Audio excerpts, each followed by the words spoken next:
Alright cuy, jadi hari ini gue mau jawabin Q&A yang kemarin gue bikin di Instagram gue cuy. Jadi buat kalian yang belum follow Instagram gue, silahkan follow, ada di bawah cuy. Update-update tentang motor. Kadang gue suka nge-spill next project gue apaan, atau modifan yang udah nempel di Aerox gue ini. Ya kalian follow aja Instagram gue, dan gue juga sering ngajak-ngajak riding. Ya kalau kalian gabut kan, gak punya temen, ya cocok lah ikut-ikut riding gue lah. Langsung aja kita masuk ke sesi Q&A gue cuy. Masuk ke pertanyaan pertama. Kita gak usah nyebutin username kali ya.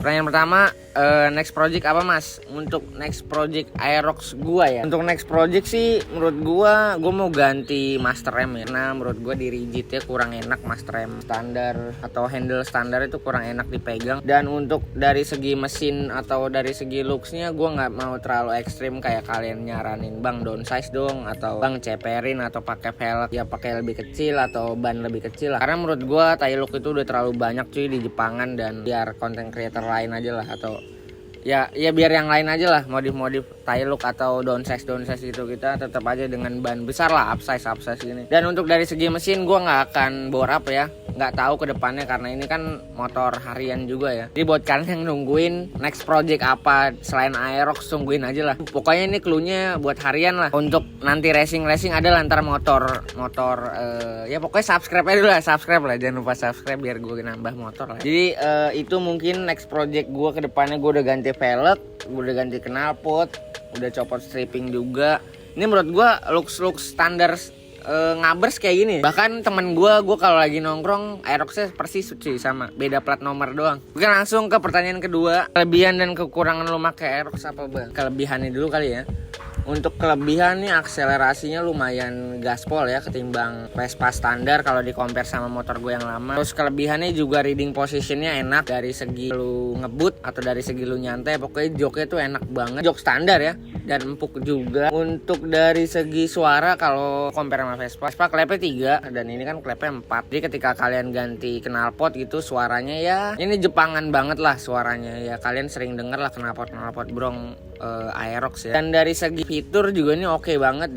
Dari glove box itu lo bisa charger lah, tinggal lo pakai adapter yang di mobil tuh, colok udah lo bisa charger, cuma nggak muat banyak. Dari segi fitur juga di Aerox New ini oke banget. Indikatornya udah oke. Terus udah nggak ada yang kode 12 itu yang dari rumornya ya.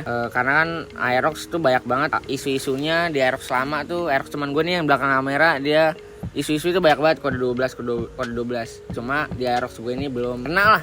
Atau dari segi fitur udah nggak ada kali ya kode 12 gitu, atau belum kena gue. Dan dari segi kekurangan ya, wah ini banyak banget kayak kekurangan Aerox. Kita ngomong konsumsi BBM ya. Jadi selama sebenarnya gue udah ngerasa boros itu ketika gue belum ganti knalpot atau masih standar banget, gue belum upgrade CVT. Dan setelah gue upgrade CVT tuh pakai knalpot Kires dulu ya kemarin, lumayan lah boros. Dan udah upgrade CVT plus bubut, pas ganti knalpot R9 Inlet 50 ini, buset, kalian tidak akan menyangka kali riding dari Kemang ke Blok M nggak ada berapa kilo kali ya? Ya nggak ada 3 kilo lah ya. Dari pom bensin Kemang ke Blok M lah bolak balik itu tuh berkurang 2-3 bar ya. Karena gue udah pernah pakai Vespa borap juga, dan kenapa bensinnya lebih boros ini gitu ketimbang Vespa borap ya. Padahal Vespa borap gue dulu nggak pakai ecu, dan setelah pakai ecu juga tetap borosan ini sih. Gue totally Yamaha boros banget. Dan dari segi efisiensi ya, gue kalau beli teh pucuk ya, ini kagak ada tempat bawaannya cuy. Jadi lu harus buka jok, lu taruh jok lah teh pucuk ya. Kalau dulu kan di Vespa ada glove box ya. Kalau di sini glove box cuma muat apa ya, 2000-an lah, dompet juga kadang nggak muat. Jadi efisiensi dari segi penyimpanan nggak banget. Kalau untuk dari segi bagasi oke, karena bisa nyimpen helm, cuma gue nggak berani helm gue, array gue ditaruh di sini. Dan dari kekurangan lagi ya, handlingnya mungkin ya, handlingnya lumayan berat ya ketimbang ini kan make ban masih standar belum upsize. Handlingnya lumayan berat, nggak kayak motor Honda, apa karena bodinya terlalu besar gitu ya. Ya pokoknya handlingnya berat, reading positionnya tetap enak. Terus ya udah sih, mungkin kekurangannya itu doang. Dan dari segi sok depan juga kurang empuk dikit ya. Kalau dari belakang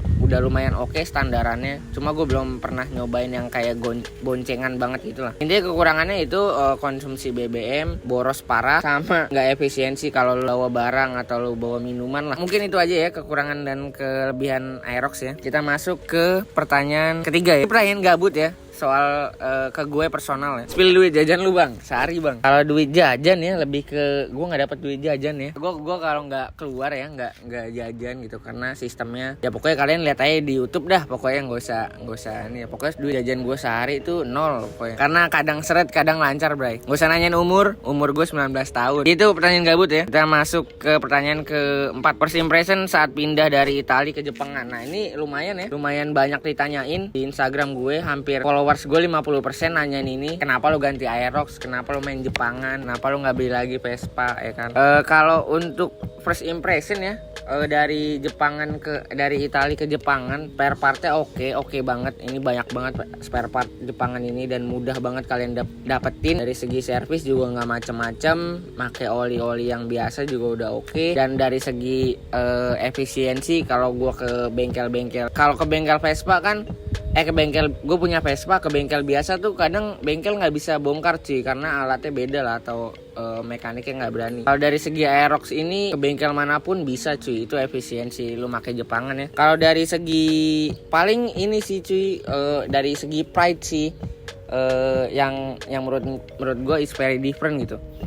Kalau Italia dengan culture ya gitu, kalau Jepangan dengan kebersamaannya gitu kan. Kalau Italia tuh kayak culture ya tegur sapa, ngerangkul, istilahnya punya wadah sendiri lah. Kalau Jepangan kan ya udah gitu, kayak Aerox nyampur ke semuanya. Kalau Vespa kan ya udah Vespa gitu, skuter atau Vespa only gitu. Jadi menurut gue pride-nya yang berbeda. Dan dari segi harga juga spare part-nya ini lumayan murah dan gampang didapat lah ya ketimbang Vespa Matic. Kalau Vespa Matic udah quantity dikit, mahal lagi. Cuma itu tidak membuat saya kapok ya dengan Vespa Matic. Intinya first impression ya pride-nya, culture ya, sama efisiensinya sih yang lumayan nurun ya dari dulu gue punya Vespa sampai Jepangan ya. Pertanyaan kelima ya, alasan ganti dari Italia ke Jepangan. Nah ini juga lumayan banyak di Instagram gue ya. Alasan ganti karena dulu Vespa gue ya lumayan banyak juga ya PR ya.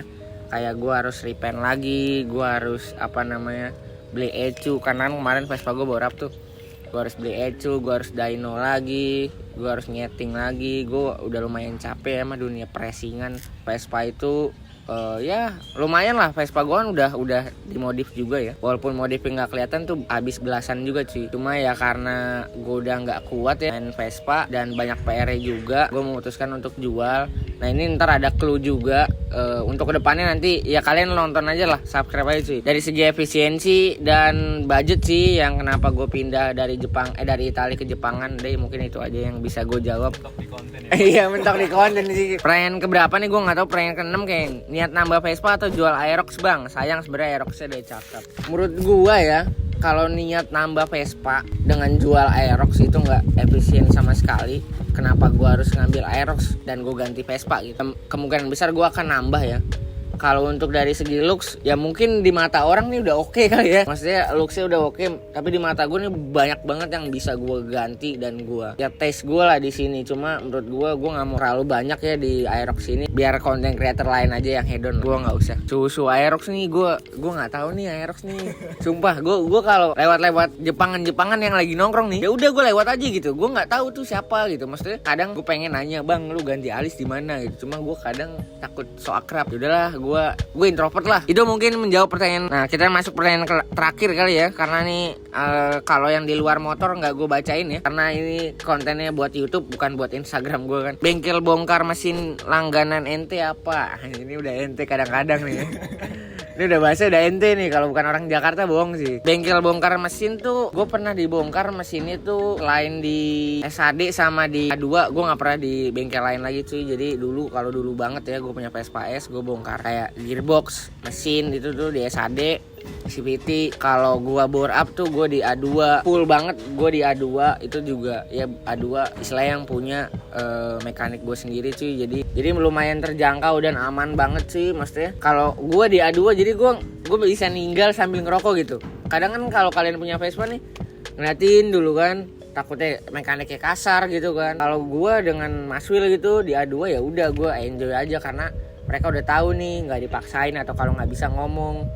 kalau nggak diakalin gimana gitu. Jadi nggak sampai yang rusak, karena gue pernah di beberapa bengkel ya pas punya Vespa itu tuh ininya aduh kasar banget bray, sampai bunyi petak aduh tuh. Kalau mekaniknya kasar tuh makanya gue kadang suka trust issue lah ke bengkel-bengkel yang nggak pernah gue datengin gitu. Makanya kalau rekomen gue yang pernah gue datengin yaitu SAD sama dua skuter lah. Dua skuter kalian cek aja Instagramnya, itu rekomen banget lah buat kalian upgrade CVT atau ya main-main lah, buat nanya-nanya part. Dia juga punya channel banyak atau borap-borap lah. Itu aman banget dan approve by gue lah, karena gue jarang banget nyaman di bengkel orang ya. Mungkin itu jadi rekomendasi gue lah kalau kalian mau bongkar mesin atau mau turun mesin. Jadi mungkin ya segitu aja kali ya vlog gue kali ini, Q&A di Instagram. Kalau kalian mau nanya tentang Vespa atau tentang Aerox, gue sebenarnya lumayan ngerti Jepangan, cuma gak yang ngerti banget. Kalau di Vespa ya gue udah lumayan paham lah ya, udah paham lah istilah. Dan kalau kalian mau informasi lebih lanjut ya tentang modifikasi project gue ke depannya apa, dan kalau ada part-part second kalian follow aja Instagram gue biasanya